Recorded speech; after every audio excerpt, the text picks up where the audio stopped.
بسم الله الرحمن الرحيم الحمد لله والصلاة والسلام على رسول الله الأمين وعلى آله وأصحابه ومن تبعهم بإحسان إلى يوم الدين وبعد. Donc, marhaban bikoum, jazakumullahu khairan. Marhaban bikoum pour ce nouveau cours. Donc, le cours numéro 4, Ad-Dars al-Rabi'. Tayyib. Et donc, la dernière fois, ce qu'on avait fait, c'est qu'on s'était arrêté à cette main-là, d'accord, à cette main. Et j'avais expliqué que l'auteur, il n'avait pas mis cette main au hasard, d'accord, il n'avait pas mis cette main au hasard. Et que tout ce que l'auteur a mis dans ce livre, d'accord, c'est pour un but bien précis. Taïeb. Donc je vous avais parlé des pronoms, et c'est ce qu'on va voir aujourd'hui. Mais avant vraiment de voir les pronoms, j'aimerais qu'on commence le cours numéro 4. Comme ça, cette main-là, même si elle fait partie du dars numéro 3 dans le livre, mais nous, dans nos cours à nous, et sur le site et sur les liens YouTube, elle fera partie du cours numéro 4, Inch'Allah ta'ala. D'accord? Donc, Ad-Darsu Ar-Rabi'u, donc le cours numéro 4. On a donc Alif ou Ba. D'accord? Et ici, dans Alif, l'auteur de ce livre commence donc le cours numéro 4 par 4 petites phrases, d'accord? Ou 4 petits exemples.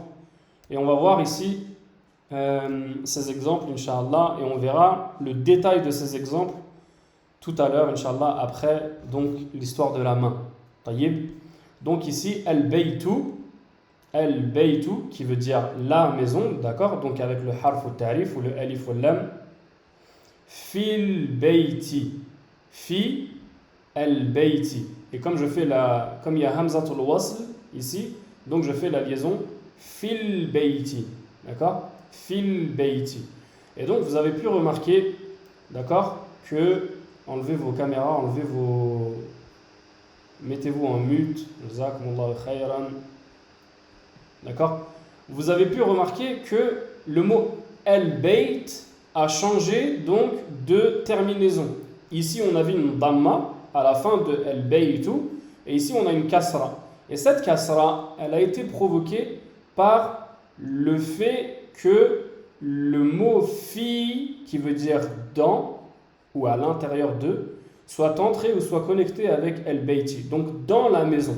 Al-baytu, la maison, fil bayti, dans la maison. Et lorsqu'il y a fi, cette particule fi ici, elle provoque donc la kasra dans le mot qui vient. D'accord? Donc fi ici, on appelle ça donc un harfu jar, d'accord? Un harfu jar ou une préposition en arabe, ou en français, excusez-moi, une préposition. Et donc ici, al-bayti, on appelle ça donc en arabe ismu majrourin. Ismu majrour. D'accord? Et donc tous les harf jar qu'on voit ici, fi, ala, il y en a que deux en fait qu'ils ont mis en valeur ici, mais on en verra deux autres au cours de ce dars, Inch'Allah. Donc fi, ala, ila, et il y a fi, il y a ala, il y a ila. Et il y en a un quatrième qu'on verra dans ce dars. C'est mine. Naam. Mine. Min. Naam. Fi, ala, ila et min. Donc les 4 huruf al-jar, donc les 4 prépositions que l'on verra aujourd'hui, Inch'Allah, font que lorsqu'elles sont connectées au mot, d'accord, lorsqu'elles précèdent un mot, et bien ce mot-là finit donc avec une kasra, d'accord? Elle finit avec une kasra dans la majeure partie du temps.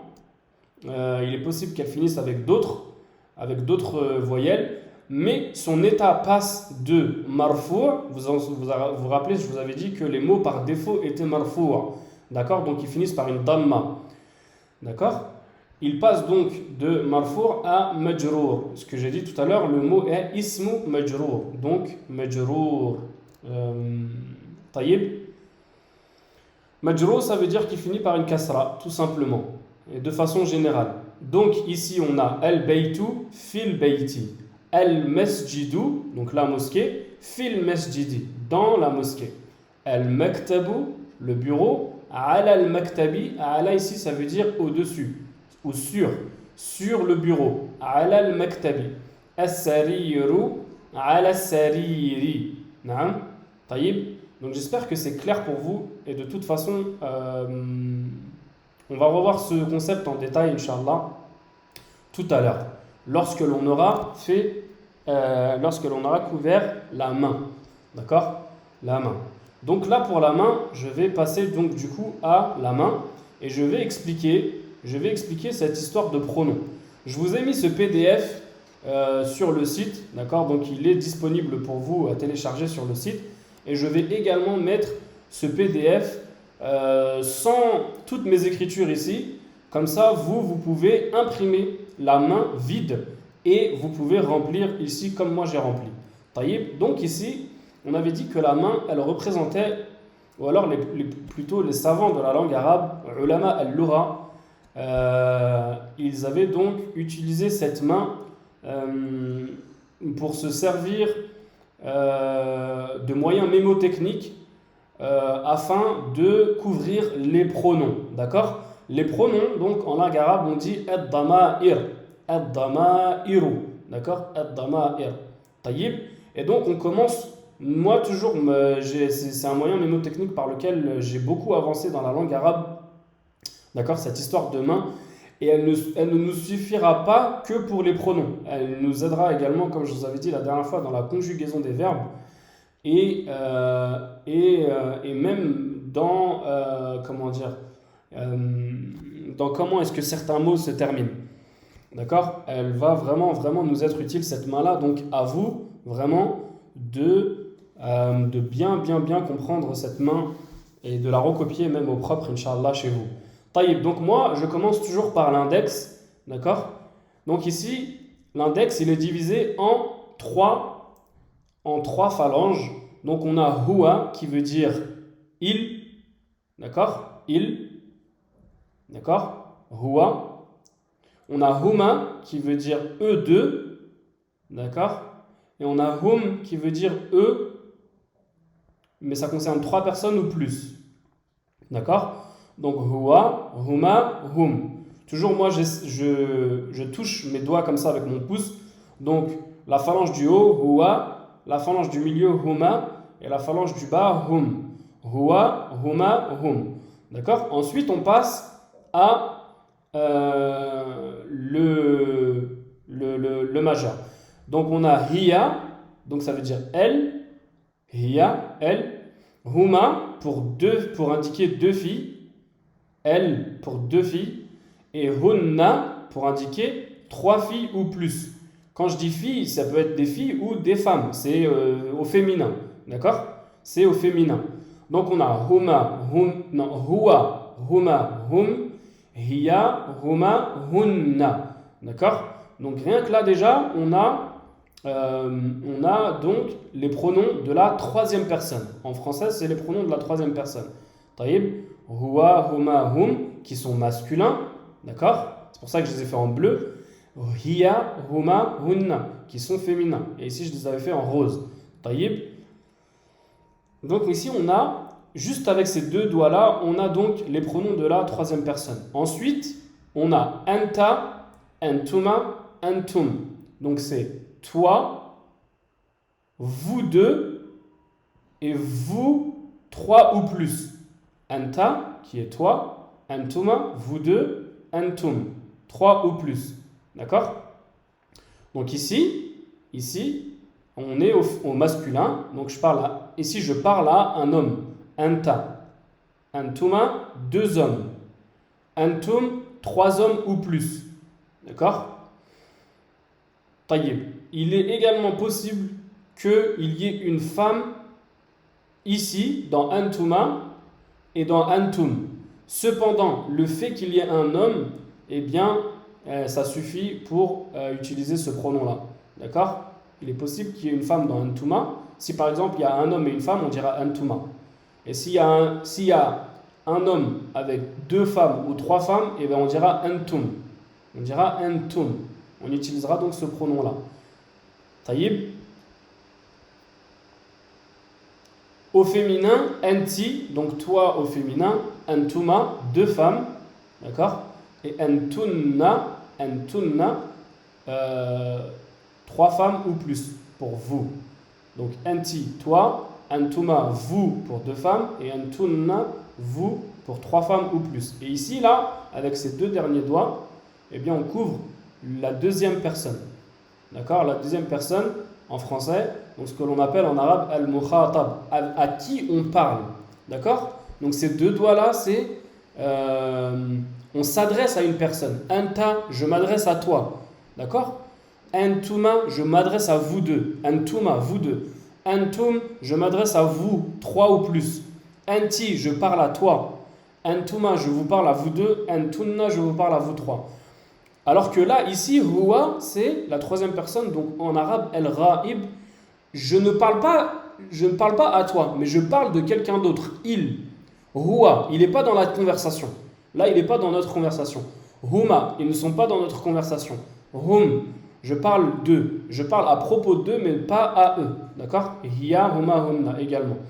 Ici, il y a également un point qui est important de souligner, c'est que toutes les phalanges du haut, elles sont au mufrad, c'est-à-dire qu'elles sont au singulier.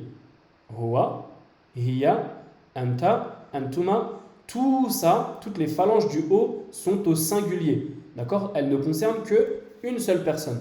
Donc ici, il, elle, toi et toi au féminin ne concernent qu'une seule personne.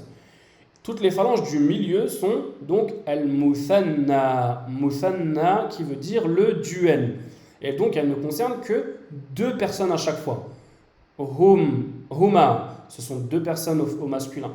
Eux deux. Huma, elles deux. Antuma, vous deux. Antuma, vous deux également. D'accord? Prenez en considération que huma et huma, on utilise le même mot, que ce soit au masculin ou au féminin. Et pareil ici, antuma et antuma, on utilise le même mot, que ce soit au masculin ou au féminin. Taïb. Ensuite, on a al-jam'a, donc le pluriel. Jam'un, le pluriel. Donc ici, ça concerne trois personnes ou plus. D'accord? Donc hum, ici, eux trois ou plus. Hunna, elles trois ou plus. Antum, vous trois ou plus. Antunna, vous trois ou plus, mais pour les femmes. Taïb. Voilà. Ensuite, on passe au pouce. Et le pouce, c'est ana, donc moi ou je. Et là, il n'y a pas de distinction de genre. Donc, ça peut être masculin ou féminin. D'accord? Ana. Et nahnu. Nahnu, qui veut dire nous. Qui veut dire nous. Taïb. Et donc là, on a couvert la première personne. Ou alors, en arabe, on dit el-mutakallim. D'accord? C'est vrai que les mots arabes ne sont pas écrits ici. Je ne les ai pas écrits. Donc ici, ce que je vais faire, c'est que je vais peut-être rééditer ce PDF ou alors je vous l'écrirai sur le groupe WhatsApp. Donc la troisième personne, el-ra'ib, la deuxième personne, el-mukhatab, et la première personne, el-mutakallim, ou plutôt, si on traduirait de façon littérale, c'est la personne qui parle, el-mutakallim, ana wa nahnu. Tayyib.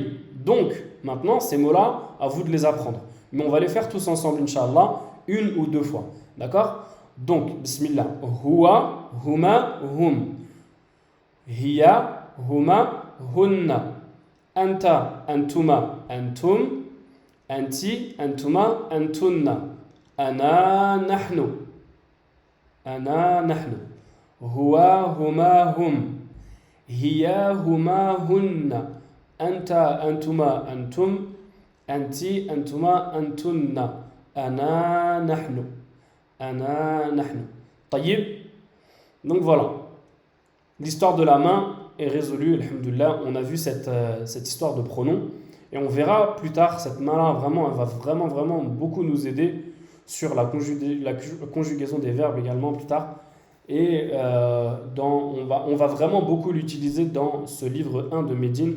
Il y a beaucoup de personnes qui étudient le livre de Médine ou qui l'enseignent plutôt et qui passent à côté de cette main-là, tout simplement parce qu'elle n'est pas, c'est pas expliqué de façon très claire dans le livre de Médine. D'accord? Moi, je l'ai appris avec mes professeurs parce que, voilà, après, à chacun sa méthode d'enseignement. mais comme elle n'est pas expliquée de façon très très claire, eh ben, beaucoup d'enseignants du livre de Médine passent à côté de cette histoire de main et comment elle peut vraiment nous aider à apprendre les pronoms de la langue arabe. D'accord? Donc il y a donc 14 pronoms dans la langue arabe, tout comme le nombre de phalanges qu'il y a sur une main.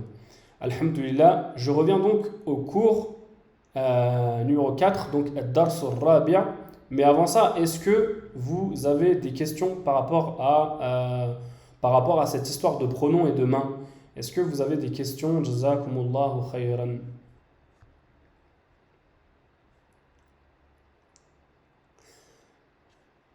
Pas de questions?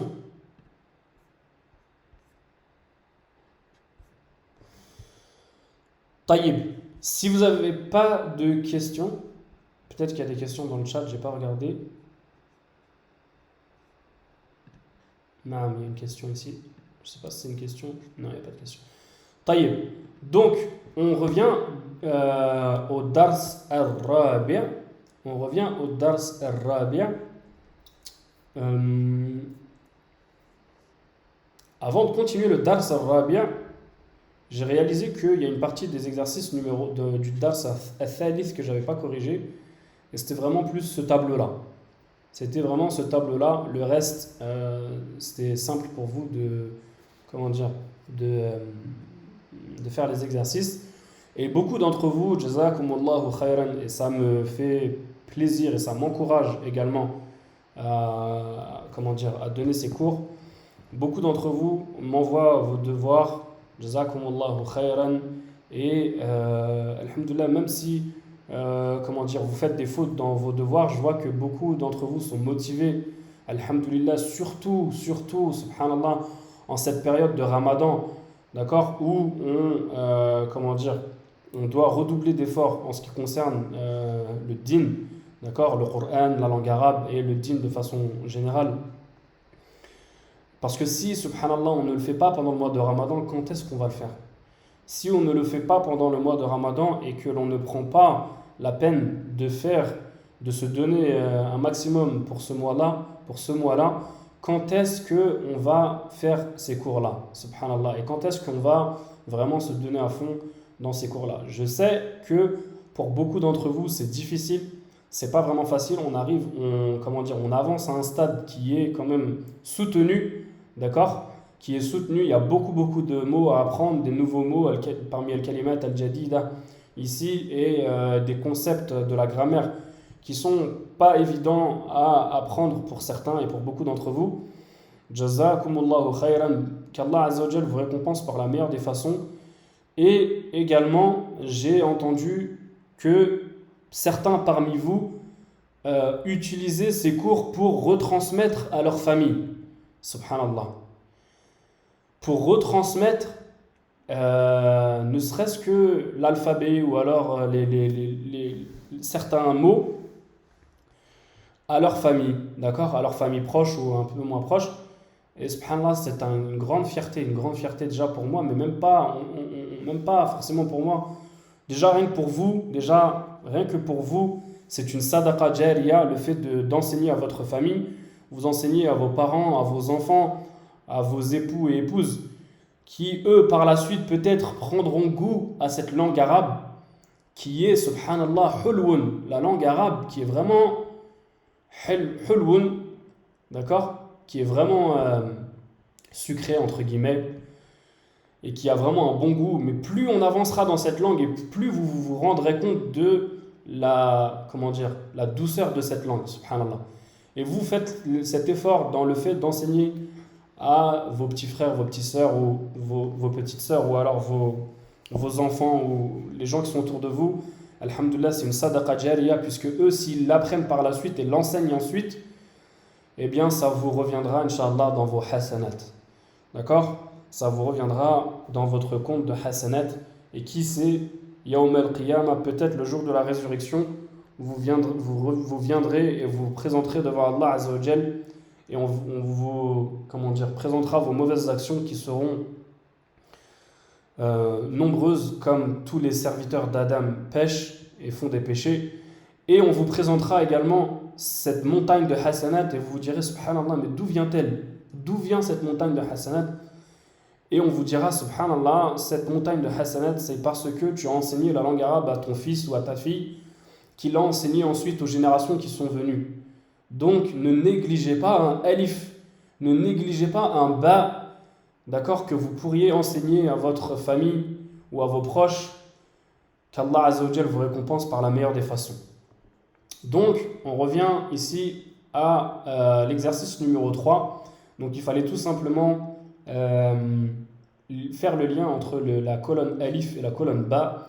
Et donc, at-talibu, ici c'était mariyadun, d'accord? Ad-dukkanu, donc le shop ou alors le magasin, c'était maftuhun. At-tuffahu ladhidun, la pomme est délicieuse. Al-ma'u, l'eau est harun, chaude. Al-hajaru, la pierre est thaqilun, lourde. Et al-qalamu est maksurun, donc le stylo est cassé. Barakallahu fikum. Taïb, donc on revient donc à ce dars al-rabi'. Donc ici, dans le dars al-rabi', donc je vous avais parlé des prépositions, d'accord, ici dans la première partie. Et ici on va rentrer dans le vif du sujet, Inch'Allah, avec ce dialogue entre non, c'est pas un dialogue en fait, c'est plutôt juste des phrases avec leurs réponses, d'accord. Donc ici Aina Muhammadun, Aina, c'est un nouveau mot, d'accord, qui veut dire où, d'accord, ça veut dire où. Il rentre dans une règle de grammaire avec plusieurs mots. On verra ça plus tard, Inch'Allah. Mais Aina veut dire où. Donc, où est Mohammed? Et encore une fois, comme je vous avais dit dans les cours précédents, dans la langue arabe, il n'y a pas forcément de mot est. Donc, quand on voit Aina Muhammadun, d'accord, ou traduit littéralement par où Mohammed, avec un point d'interrogation, c'est à nous vraiment de faire marcher notre cerveau et de se dire cette phrase-là, elle ne peut vouloir dire que où est Mohammed. D'accord? Donc, Aina Muhammadun, où est Mohammed? Huwa, donc il est, en utilisant bien entendu les pronoms ici. Huwa fi al-ghurfati, il est dans la chambre. Il est dans la chambre. Alhamdulillah, on commence à faire des phrases de plus en plus grandes, d'accord? De plus en plus grandes, et on commence à comprendre leur sens. Et on commence également à se passer des accents, comme ici, Aina as-sa'atu, il n'y a pas d'accent.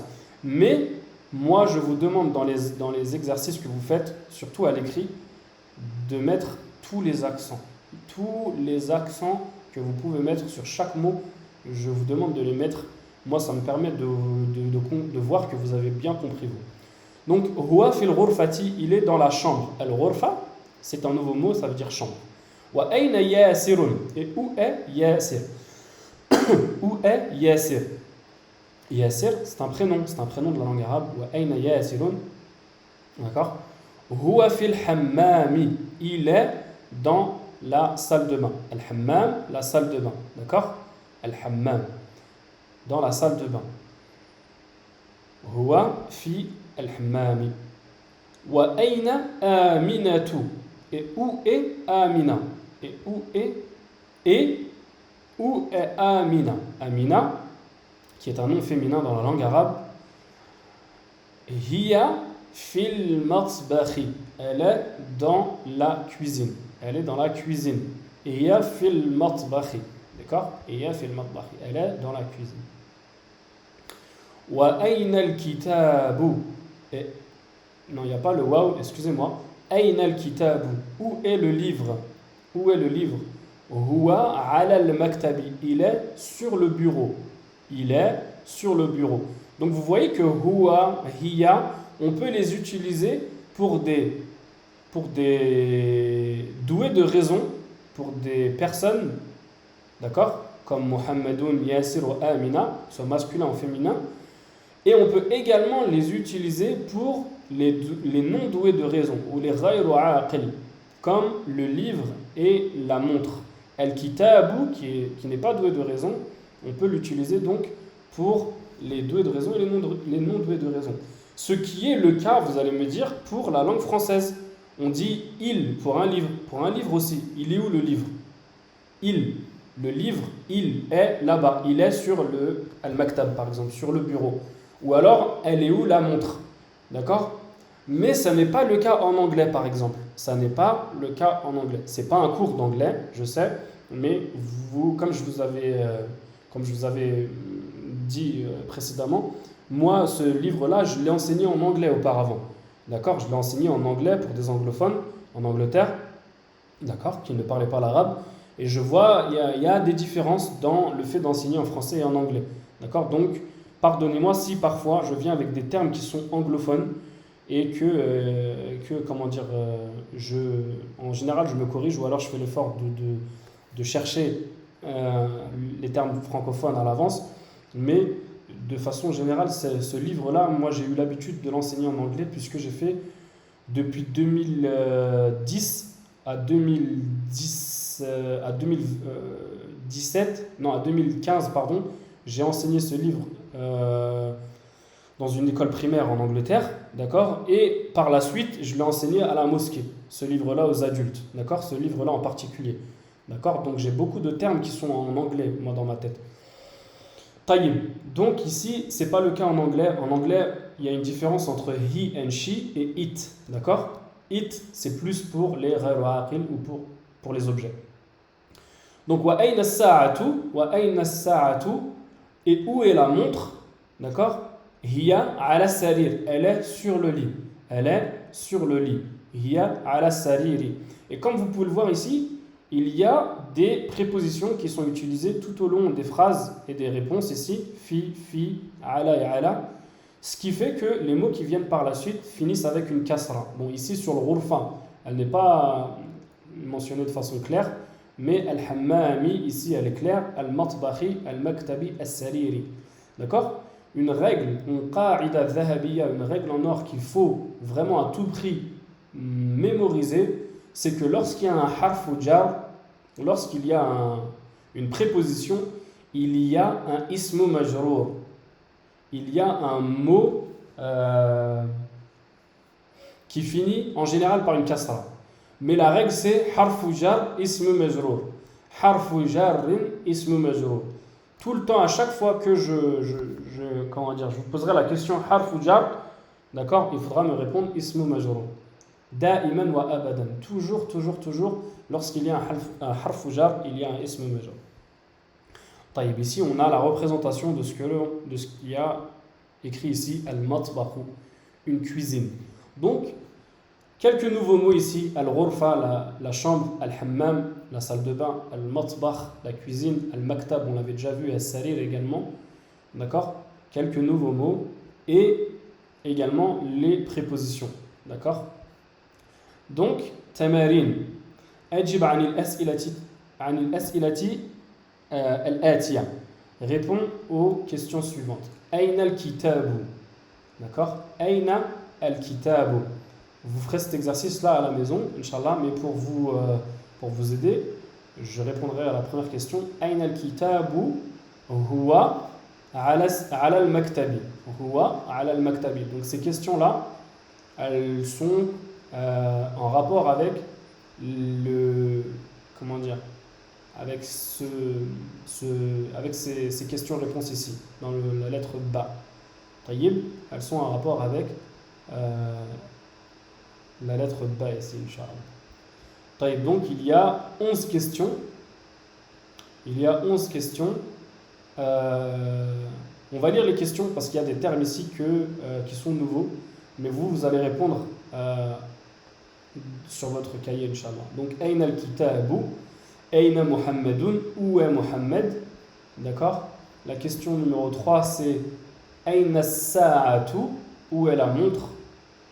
Aina Yasirun, où est Yasir? Aina Aminatu, où est Amina?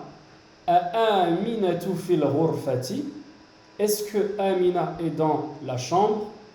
Yasirun fil matbakhi. Est-ce que Yasir est dans la cuisine? Man fil ghurfati. Qui est dans la cuisine? Qui est dans la cuisine? Wa man fil hammami. Man, on avait déjà vu. On avait déjà vu au cours numéro 2 ou 3. Man voulait dire qui. Wa man fil hammami. Et qui est dans la salle de bain? Numéro 10. Madha ala al-maktab. Alors, madha, il me semble que c'est un nouveau mot. Et ça veut dire qu'est-ce que? Madha. C'est un petit peu comme ma. C'est un petit peu comme ma. D'accord? Ma. Ou madha. D'accord? Madha. Qu'est-ce qui est sur le bureau? Madha ala al-maktab. Madha ala al-maktab. D'accord? Qu'est-ce qui est sur le lit? Madha ala sariri. Qu'est-ce qui est sur le lit? Donc à vous de répondre. D'accord? À vous de répondre en utilisant bien sûr la lettre ba là, avec ce qu'on a vu tout à l'heure. Taïeb.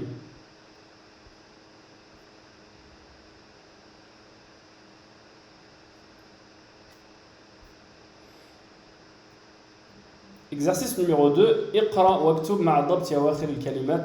Encore une fois, lis et écris en précisant la terminaison des mots. En précisant la terminaison des mots. Donc ici, al-madrasatu fil madrasati. D'accord?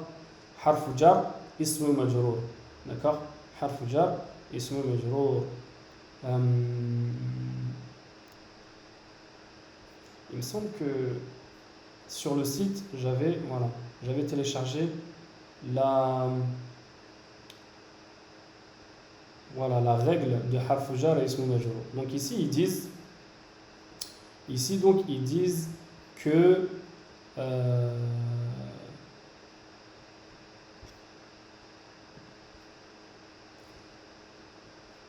il n'y a pas moyen de fermer ça. Si, voilà.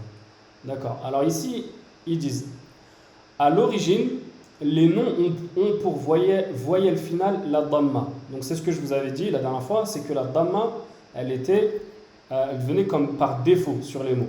On dit alors qu'ils sont au cas régulier, marfu'un. Comme je vous avais dit au début, c'est l'une des questions que l'un de nos frères nous avait posées. Il nous avait posé en nous disant comment est-ce que ça se fait que la plupart des mots finissent par ou par un. Voilà pourquoi. Ils sont marfu'an, ils sont au cas régulier.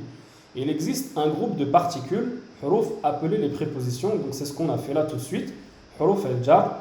Et elles agissent donc sur la voyelle finale du nom qu'elles précèdent. Qu'elles suivent plutôt. Je pense que c'est qu'elles suivent. Non, qu'elles précèdent, pardon. Qui devient dès lors une kasra. D'accord? Donc comme ici, donc el-baytu, lorsqu'on a fi, eh bien elle devient fil bayti. Donc on passe d'une dhamma à une kasra, tout simplement. On dit des noms précédés d'une préposition, harfu jar, qui sont au cas indirect. Donc le mot ism majrour, ici, le mot majrourun, donc ici le mot al-bayti, il est passé donc au cas indirect. Il est passé du cas régulier en français au cas indirect. D'accord? Ces variations du nom s'appellent en arabe al-i'rabu. Al-i'rab, c'est tout simplement le fait que c'est l'analyse grammaticale. L'analyse grammaticale. Elle représente les différentes fonctions que prend le nom dans une phrase. Vous voyez? Ça fait partie du PDF qui est sur le site. Il est déjà sur le site d'ailleurs. Donc, vous pouvez, Inch'Allah, vous le télécharger ou l'imprimer comme vous voulez. Donc ici, dans la leçon qu'on a vue ici, là, depuis le début, on a vu que deux prépositions. Ici, on a vu fi et ala. D'accord? Je vous avais dit qu'il y en avait 4 dans cette leçon-là. Les voici. Donc, fi qui veut dire dans, ala sur, min qui veut dire de ou à partir de, ou qui peut vouloir dire en provenance de, et ila qui veut dire vers. D'accord? Les prépositions n'ont pas toujours le même sens. Celui-ci dépend du contexte de la phrase, bien sûr. Donc on a 4 prépositions. Fi, ala, min, ila. Fi, ala, min, ila. Et dans tous les cas, ces prépositions-là, eh ben, elles sont harf jar, elles sont des huruf al-jar, des prépositions. Et quand elles sont insérées à un mot qui est marfour, d'accord, eh bien le mot devient majrour. Le mot devient majrour, d'accord. Ou en français, le mot devient un cas indirect. Mais j'aime pas trop utiliser le français parce que après on utilise ces expressions-là. Donc on dit par exemple, ici c'est au cas indirect et là ici c'est au cas régulier. Alors que la langue arabe, non, c'est pas, on dit plutôt marfou. C'est comme ça qu'on dit les mots. D'accord. Mais là, on a écrit la traduction en français pour que vous compreniez. Taïeb, pour que vous compreniez. Taïeb. L'exercice qui vient par la suite, c'est Iqra waktub, lis et écris. D'accord. At-talibu fil jami'ati. Ar-rajulu fil masjidi. Ayn at-tajiru, où est le marchand? Huwa fid dukkani, il est dans le magasin. Al-qalamu ala al-maktabi, le stylo est sur le bureau. Ayna Zaynabu, où est Zaynab? Hiya fil ghurfati, où est Zaynab? Hiya fil ghurfati, elle est dans la chambre. Ayna al-waraqu, où est le papier ou la feuille? Huwa ala al-maktabi, il est, le papier, on parle du papier, il est sur le bureau. Il est sur le bureau. Taïeb. Taïeb.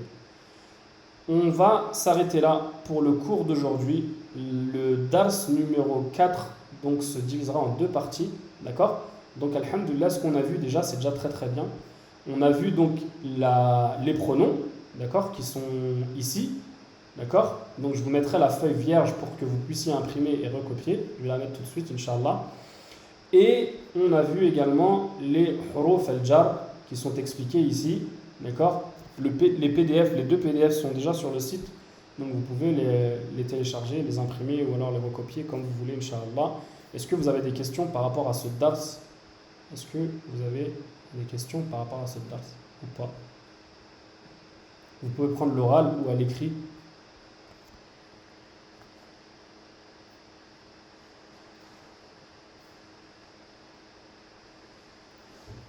Taïb, il n'y a pas de questions? S'il n'y a pas de questions, on va clôturer le dars, Inch'Allah. Barakallahu fikum. N'hésitez pas si vous avez des questions à me les poser sur WhatsApp si vous avez besoin. Ahsanallahu ilaykum, jazakumullahu khayran. Et on se voit demain, Inch'Allah. Subhanakallahumma bihamdik wa ashhadu an la ilaha illa ant wa astaghfiruka wa atubu ilayk.